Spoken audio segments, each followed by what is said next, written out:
and welcome to the Inner Core. My name is Paul Rauschenbusch, Associate Dean of Religious Life and the Chapel here at Princeton University. And the Inner Core is a show about morality, about spirituality, and about culture. And I am delighted to welcome Dr. Eboo Patel to be with us today. Dr. Patel is a great encapsulation of all of those things, a spiritual man, a cultural man, and a moral man. Dr. Patel, I'm going to go through this quickly, but I could spend the next 20 minutes just talking about his accomplishments, but he is the founder and the executive director of the Interfaith Youth Corps, located in Chicago, Illinois. He was recently appointed by President Obama to be the part of the Council of the White House Office of Faith-Based and Community Partnerships. He is the author of a wonderful book called Acts of Faith, which we'll talk about more. He is holds a doctorate from Oxford, where he studied with the Rhodes Fellowship. On and on and on. Dr. Patel, welcome to this show. I should be honest, we've been friends a long time, and it's so good to have you here and to talk to you a little bit about your work in the world today. Dr. Patel has a wonderful story. I'm going to start calling you Eboo from now on. Please. I hope that's okay. Right. I don't think you've ever called me Dr. Patel. Only in the most formal of moments. Eboo has a wonderful story, and I want you to start. Just tell us where you came from, because let me hold this up. This is Eboo's book called Acts of Faith, and in it you really talk about what it is to grow up as a Muslim in suburban America. And by suburban, I mean white Christian America. What does it mean to grow up a Muslim in that situation? And a little bit about your own biography, which has so much influenced the work you're doing today. Right. Well, 20 years ago, what it meant to grow up as a Muslim in suburban America was to live a very bifurcated life. A faith life at home and in the mosque, and a public life in school and at the YMCA and playing basketball, etc. And to never think that those two narratives, one's faith life and one's life in the public square, would ever meet. And what I recognized was, first of all, how impoverishing that was spiritually, to not be able to bring my faith identity into the public square, to not have a language for that or a set of activities for that. Because no one knew what you were talking about. And I didn't have a language for it. Yeah.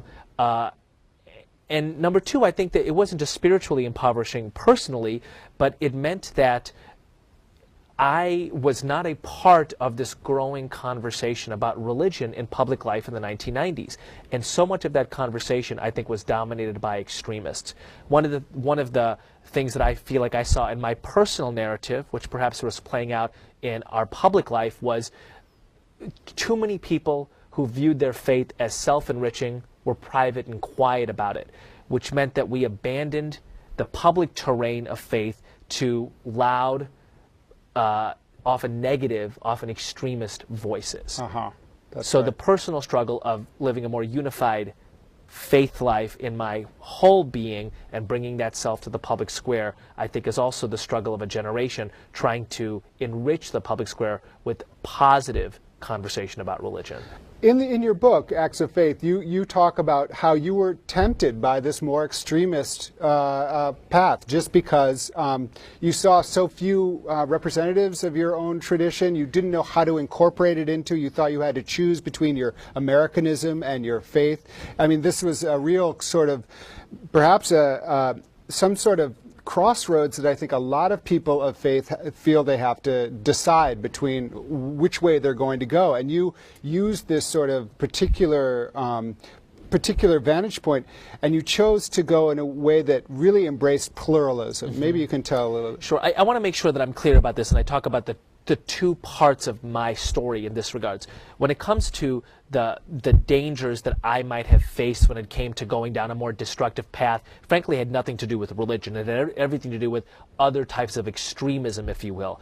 When I came to college and I discovered what Michael Harrington called the other America, the America of people eating out of garbage cans for their dinner, the America of battered women who can't find place in shelters, my first response as a 17-year-old was to rage. Yeah. And what actually happened was after a couple of years of frankly futile raging, I encountered religious ways of being that, Paul, actually your family was the Rauschenbusch family and its articulation of the social gospel and the implementation of that by movements like the Catholic Worker, like Engaged Buddhism, like the work of Rabbi Abraham Joshua Heschel.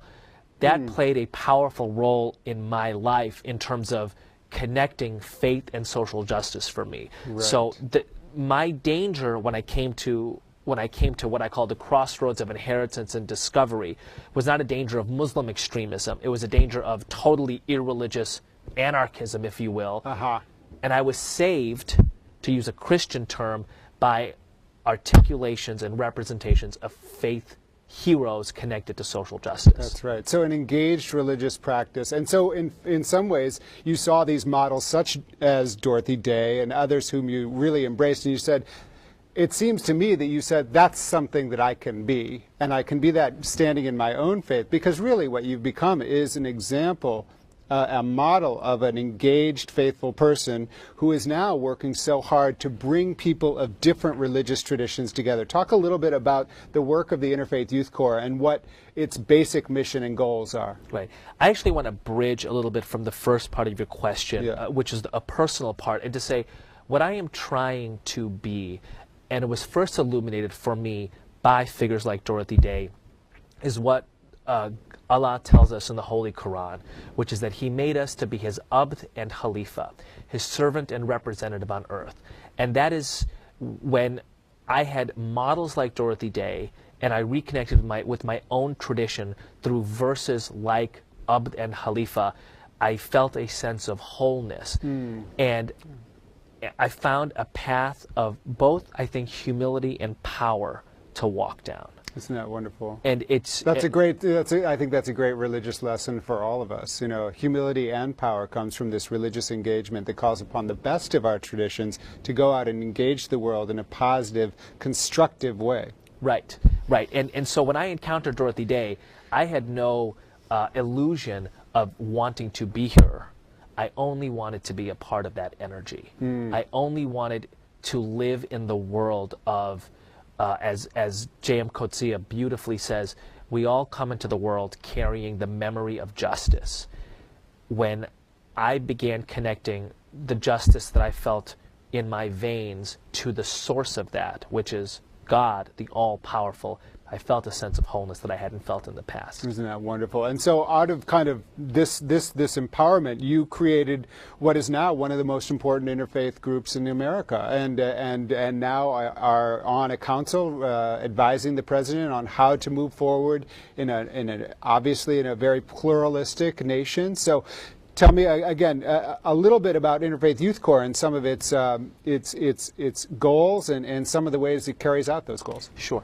Well, the core principles of the Interfaith Youth Corps are very simple. Religious pluralism is a key to peace in the world. And let me just define religious pluralism very simply.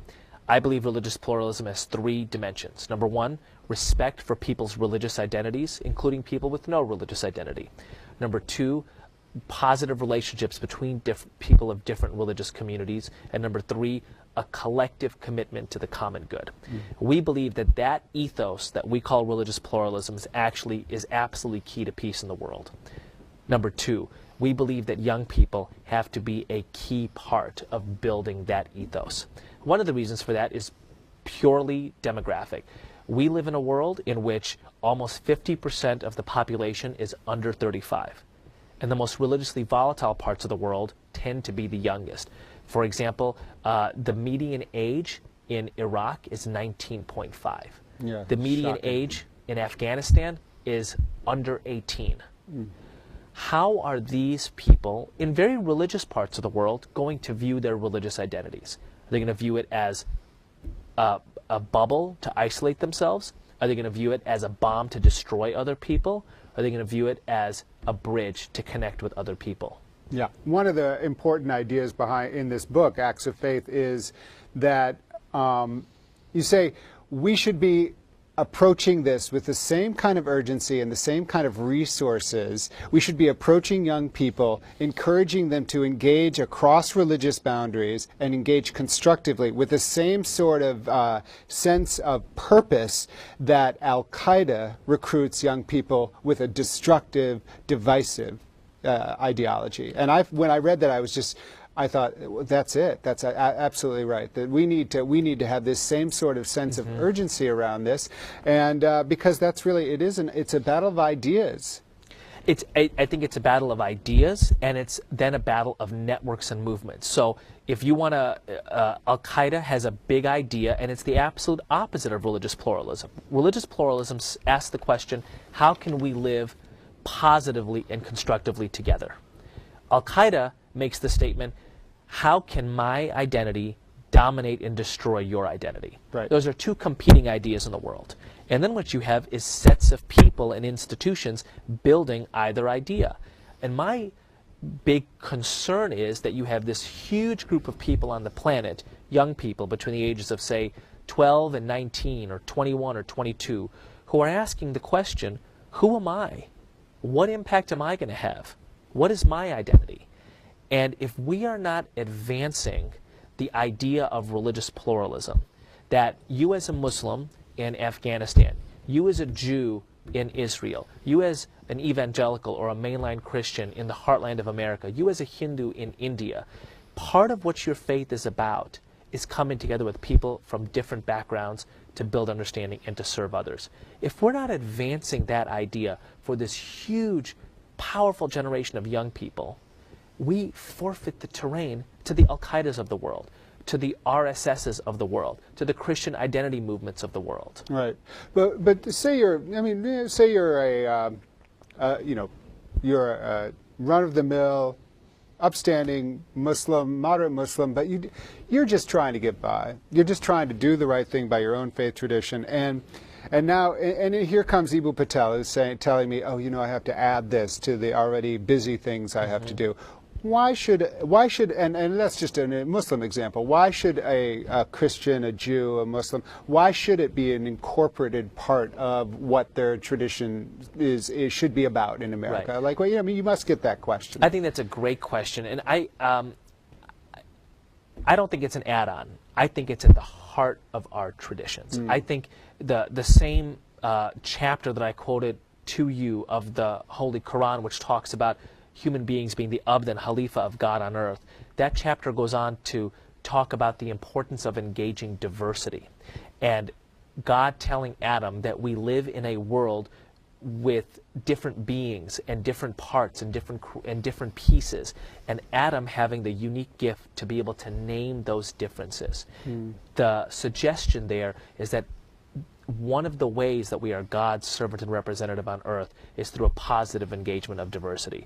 I view that as absolutely at the heart of the Muslim tradition, perhaps most beautifully articulated in Surah 49, that God made us different nations and tribes so we may come to know one another. Yeah. I also think it's at the heart of being an American. George Washington had a Jewish clergy person at his inauguration in 1789. A half-century before that, Ben Franklin helped to build a hall in Philadelphia and said that the pulpit of this hall would be open to a Muslim preacher from Constantinople. This is in the early 18th century in America. We were built not just on religious freedom, but on the idea of a positive engagement with religious diversity. The question is, how are those of us of this generation living that ethic out in the early 21st century? That's so important. What do you view? It seems like it's not a newsflash that religion is playing an extremely important part in our public square conversations, in our political life, in how we're making decisions on questions of poverty, and all of these political considerations or policy considerations in some ways are coming together in President Obama's council that is meant to be an advisory council for him on community partnerships and faith-based initiatives. How do you view that council as serving these wider goals of America? And speaking in turn to the sort of ardent secularists who say religion should have no part in the White House, and also in terms of people saying, well, you know what, that's all well and good, but this is really fundamentally a Christian nation, and so, you know, right. so you mean those are two voices that are often in some ways come against one another, but they also come against the idea of pluralism. Right. Well, I think that pluralism, properly understood, has respect for people with a secularist position and a Christian position, and those positions live within the wider framework of pluralism. Again, pluralism, properly understood, allows those people, ardent secularists and conservative Christians, to live fully in their identity and invites them to bridge and work with people from different identities. But what if they just say, you know, what if a Christian says, well, that's fine, but this is a Christian nation, I don't want Muslims in the president's council. You know what I mean? Like, you know, these right. are this is real. I mean, this is not a theoretical. And there are other secularists who said religion and state should be completely separate. There's a wall there. We should not have any of right. this kind of stuff. Well, I think first of all, those are actually erroneous views of American history, and the examples that I gave you about George Washington and Ben Franklin earlier, there are examples of Jefferson, there's examples of Madison, there's many examples of our founding fathers embracing people of different faiths, not because they agreed with those faiths, but because they understood that they were building a new community, which in many ways was the first participatory society with people of different religious and ethnic backgrounds. Yeah. So I would say we need to live into that dream of America. That's right. I agree with you completely. And I think also what we're trying to build is not just this for America's sake, but I do think that we have the potential of offering an example of how to do this well. I mean, in some ways, you know, for all of the European criticism of the United States, we've in some ways incorporated different religious traditions better than the Europeans. I don't think I lived in Europe for almost 4 years, and I would say not just in some ways, but perhaps in all ways we have done that. I mean, the way that Muslims are both integrated in and contribute to American life vis-a-vis their counterparts in Europe, I think is a stark example right. of this. But I agree with you. I think that this is a part of the American ideal, which is not simply having a nation of people from different religious backgrounds, but actually that nation calling on those different religious communities and saying to them, we want you to contribute to the common good out of your Jewish inspiration, out of your Muslim inspiration, out of your Baptist, Catholic, Buddhist, secularist inspiration. We are connecting people's particular identity with the public square. That is a remarkable endeavor, and one that I think in the early 21st century, which is too much defined by religious conflict, should very much be held up and lived out. That's right. Well, we should also say that this is part of the mission of the President's Council, and I'm just wondering though, when we work out of our particularities, so I work out of my Christian context, you work out of your Muslim context, and others work out of their whichever context. Now, one of the main questions that's going to face your advisory council is the question of discrimination on hiring, because people are going to be getting federal money to do, you know, some sort of generally do-gooder organizations, feeding the poor, something like that, some sort of helping with social services, but from a religious framework.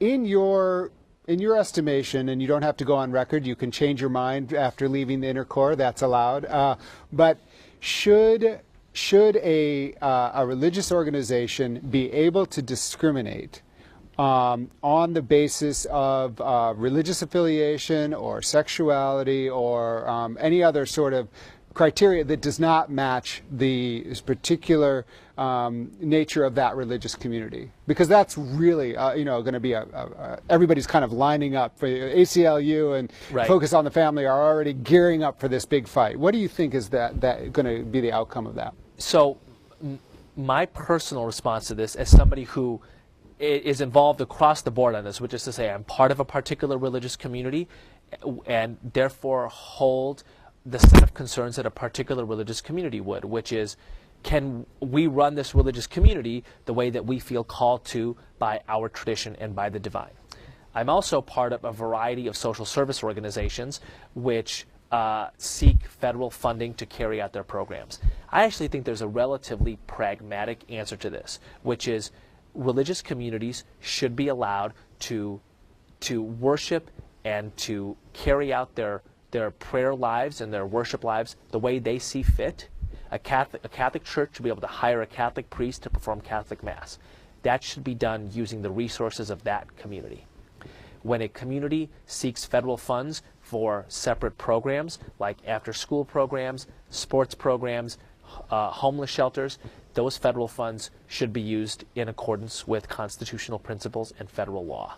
But I think both can coexist. In fact, both do coexist. But I think, it seems to me few people are arguing that question. It seems like the second part is really where the rubber is hitting the road. And some people would say, well, those are still part of our church. Those are still part of our mosque. Those are still part of our synagogue. We don't have to hire someone who doesn't agree with our principles. And you're saying that probably that should.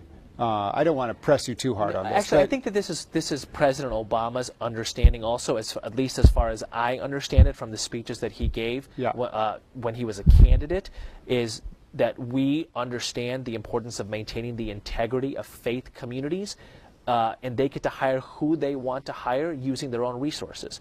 But when they apply for federal funds for social programs, we expect them to run their programs according to constitutional principle. But we understand that, what happens in the church part of a Catholic church might be different than what happens in the basketball gym that Catholic church builds. Yeah. There is also gray area here, and let me say, going back to what you were saying earlier, that these questions are going to come before the council, my brain is actually too small to process such questions, and President Obama, I think, recognized that and has said that there will be other people in his administration looking at those questions. So these questions are not going to come to people like me to decide constitutional matters. The Attorney General is going to be involved, the White House Counsel is going to be involved, etc. Yeah. What I'm excited about when it comes to the Faith Council is advancing some of the priority areas that the President has set forth, one of which is interfaith cooperation. The Faith Council, in my view, is not a group of people who come together and pontificate several times a year and put a sheet before the President at the end of the year. It says, you should do this. When I got the appointment to the Faith Council, I thought to myself, wow, this adds on several hours to my work week, because now the expectation and the opportunity to build interfaith cooperation has grown, and that gives me that much more to do and that much more excitement around the possibilities of this work. Right. Well, it is wonderfully exciting, and I think that you've articulated well. It'll be interesting to see how this all shakes down, and it's exciting. But in our last moments together, tell me how you envision, like, say all your work actually, you live long enough to see the fruits of it. I mean, I think a lot of us, inshallah. I think that a lot of us we do what we can in this lifetime, hoping that we are part of a long trajectory, a moral arc towards justice. What would you like to see in America in 20 years out? What's your vision for your own wider work with the Interfaith Youth Corps, but then also with just as part of like what you hope your legacy will be? Right. So I don't want to talk about my legacy or my work. I mean, the truth is I am proud to be part of a movement in which I get to call you a colleague and a friend and a mentor, because what you've been doing here at Princeton with the Faith Council, what college chaplains, what pastors and rabbis, what other people who started interfaith organizations, we're a movement, and we're finding each other and we're moving together. So what could be the results of our movement in 2 decades? One thing to think about abstractly is that interfaith cooperation becomes a behavioral norm in America, in the same way that recycling has become a behavioral norm. Which is to say that there's an ethos in the country which is absorbed by the population that you positively engage religious diversity, whether it's on the PTA, whether it's in your book club, whether it's through congregational exchanges between synagogues, mosques, and churches. I'll give you a couple of illustrations of this. What if every campus in America had what Princeton has, which is an interfaith council? And those campuses, that interfaith council had a set of internal interfaith discussions, and also did a set of external programs like Days of Interfaith Youth Service. What if every synagogue, mosque, church, temple, secular humanist society was involved in congregational exchanges, the way that most of these institutions are now involved in some kind of service work? That might not have been true a half century ago. It might not have been status quo.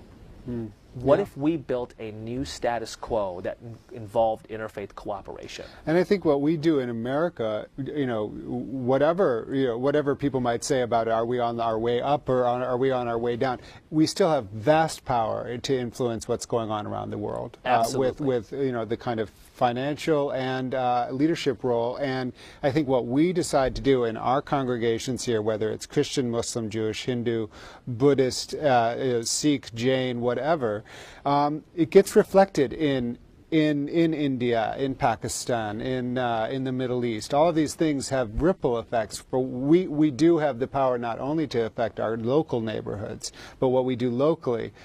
Think locally, act locally, right. Think globally. I Right. think it's this interesting sort of interchange of ideas, and so I think that what you're doing and what other leaders like yourself are doing is a wonderful example for us.